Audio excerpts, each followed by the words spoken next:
All right, so this one is called I'm Outta Here. Darcy Hargrove couldn't believe any of this bullshit. She had backed up nearly to the wall as her former supervisor, Beth Copeland, stared in wide-eyed shock at her own actions. She waved her hands and shook her head in a warding off gesture as if to undo everything she had just done. She had just, let's say, perpetrated.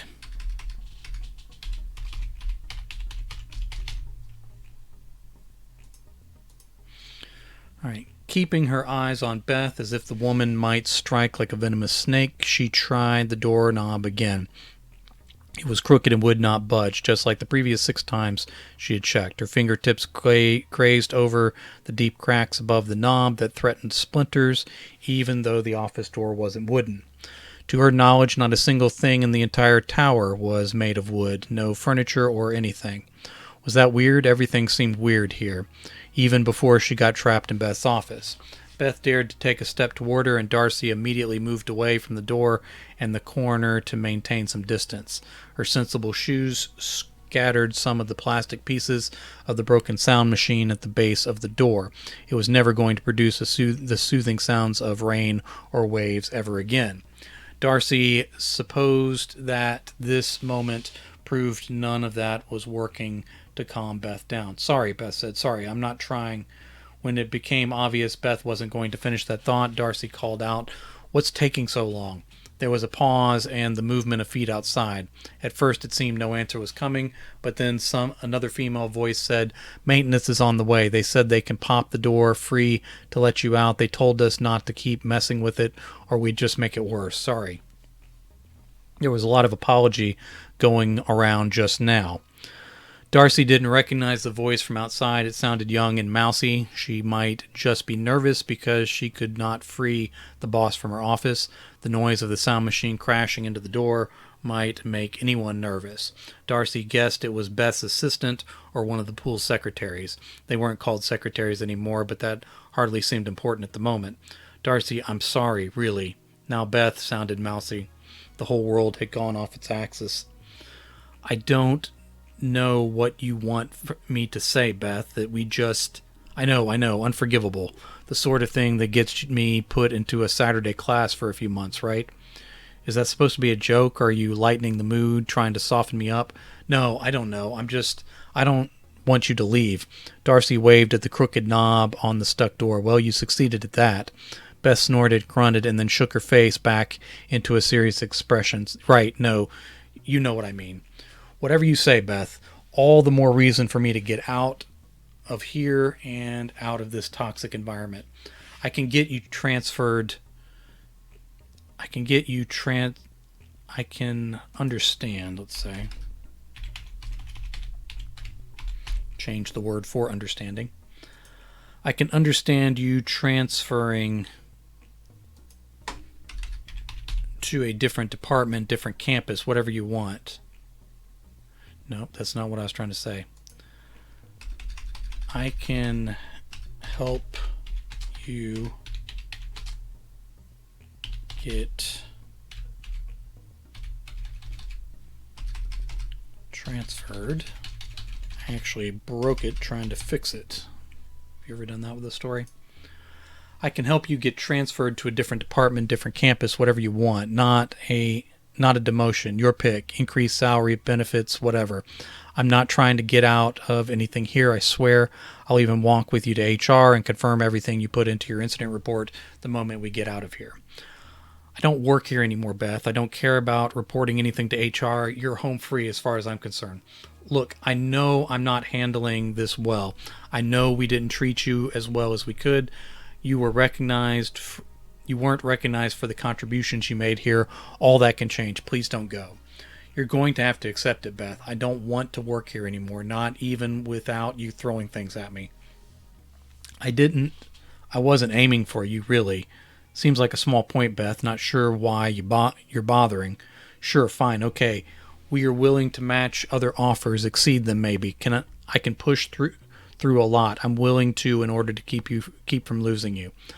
I don't know how else to tell you that this is done. I've quit and I meant it. It's final. Oh, I can't tell you how awful it will be here without you. I appreciate that as far as it goes. You've pretty much made your disappointment clear. Can we let the white noise machine thing go at least?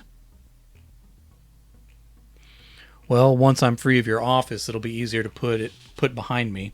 Very funny, Darcy. You were always the funny one. I'm not interested in any more evaluations from you, all due respect. Sure, got it. Although I gave you glowing reviews every time. Not every time. What? Oh, come on. We have to come up with at least one area of improvement each time. My critiques were always soft and kind. I might be tough, but don't say it. I shouldn't be stuck in here having to hear that bullshit again. Damn, Darcy, what crawled up your twat? Nice, Beth. You're really on a roll today. Is calling me a twat after you threw something at me the tough or the fair part? Okay, I'm a little upset today, mostly at myself. It's not a primrose path for me working here either. So why would you keep trying to coax me into staying? Come on, every job sucks a little. You'll get tired of your new one too. Where do you have lined up exactly? Is it Mason? Is it Pax? Please tell me it's not Pax. If we lose another person to that place, I don't know. Where's the greener grass, Darcy? Okay, I need to put a question mark there. Tell me that. It's none of your business. Come on, what do you think I'm going to do? Based on how you've reacted so far, I hate to guess. Okay, fine. Are you telling me that I'm the worst boss you've had? After everything we've been through, that's what you're telling me. I'm not telling you anything. I just want to leave in peace. We'll be out soon enough. Then you'll never have to see me again. Your dream come true. I never said that. I'm not leaving because of you. Well, not just because of you. Then what is it? Let's have our last minute or so together be an unofficial exit interview. Tell me. Oh, come on. You hate it here too. There's nothing I can tell you about this place that you don't already know unless you're ignoring it on purpose. Stop it, Darcy. This place gives a lot. Maybe it demands a lot, but still, it takes way more than it gives. Frankly, you do too. I might demand a lot, but I'm, what, Beth? Tough but fair again? You know people who say that are really assholes. You might want to cut it from your vocabulary. We give all sorts of opportunity and compensations. The perks, this place strives to be family. I have a family, Beth. I want to see more of them. So flexible hours, a few days a week working from home, we can do that. Stop it. No, seriously. I don't understand what you think you're going to get from somewhere else. It's not that complicated. Then explain it to me simply. I don't care about every silly thing this place offers in place of real compensation. I'm tired of being told how much I matter only to have garbage dumped on me day after day after day. It never ends, and then I have to hear the same nonsense over and over. We work hard, but we play hard. We are family, tough but fair, synergy, bullshit, Beth. I'm done with this place. The end. I'm not sure what you're getting at. That's how work works. It's work. What's your problem? Work hard and play hard really means we don't respect your time off. We already discussed tough but fair. A business saying we are family means they expect you to go beyond your job description for no extra compensation, and complaints will be treated as a problem instead of actually solving the problem. I've had enough. I don't want any more semi-mandatory parties. I don't want another ping pong table or pizza party for the rest of my effing life. I do not want a team building activity. Jesus, Darcy, I'm sorry it's been so awful for you here. I thought you were treated quite well. Well, the problem is that whether you pay well or treat well is up to the perception of the employee, not the employer. And the perception of upper management has been way off for a very long time. That includes me, I guess. Well, if you have to ask, Beth. Nice, really nice. I don't get it, I guess. That's true. Why does everyone suddenly hate ping pong and pizza? They're great. Damn it, Beth, we're adults. College is over. This isn't Google, and Google isn't all that great anymore either if you're paying attention. I don't want to eat pizza. What I want to get in my car without heartburn and go home. I want to spend time with my family. I want to spend time with my friends who have nothing to do with this place. Just because people work at the same building doesn't mean we are friends. The whole point of having a job or a career is to fund your life. I want to go home when my responsibilities are done with this place and enjoy some time that is mine. This place, more than most, never lets us be finished. Well, I'm done now. Take me with you. What? I'm kidding. Only half kidding, really. I'm stuck. I have to give up too much to move somewhere else. I'm also exhausting my chances to move up here. I'm going to hate it here without you. Thank you, I guess, and I'm sorry, but this is how it is. We were friends, Darcy. Before here, we were, anyway. Sure, I know. Maybe we can stay in touch, maybe after enough time. Oh, come on. At least do me the courtesy of not pretending. We stopped being friends a long time ago. Maybe it was my fault. Maybe it was this place. I'm sorry I put you through so much. I'm sorry it was my fault you came here. I'm sorry it ended like this. I appreciated having the job, but it was just time. That's all. There's always 100 reasons or more, but that's the only one that matters. The door popped twice, but before they could turn their heads, it broke free of its hinges with a roar. Both women gave surprised noises. Metal fell to the floor on both sides of the burly woman, who looked like she could hurl a barrel in a professional competition. And a burly woman, I left out the article and it made it confusing.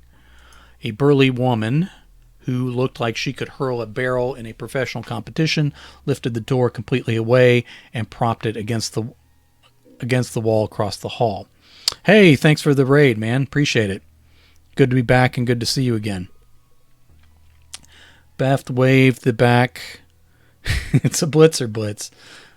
Beth waved the back of her hand at Darcy. Go on, you're free. Have a good life and good luck with everything going forward. I mean it. Goodbye, Beth. Everyone else in the hallway outside the office had found somewhere else to be before the door was torn off. Darcy hustled along and ignored the many eyes on her as she passed. The maintenance lady pointed at the floor and said, I need to say that she's burly, because the burly maintenance lady pointed at the floor and said, I'm not sure what that pile of plastic and wires used to be, but I don't think I can fix that. Darcy didn't look up until she reached the parking lot. The sun seemed brighter and the air fresher. Some angsty 90s alternative song was playing on the radio. She drove away for the last time. She'd remember that song forever. The future stretched out before her.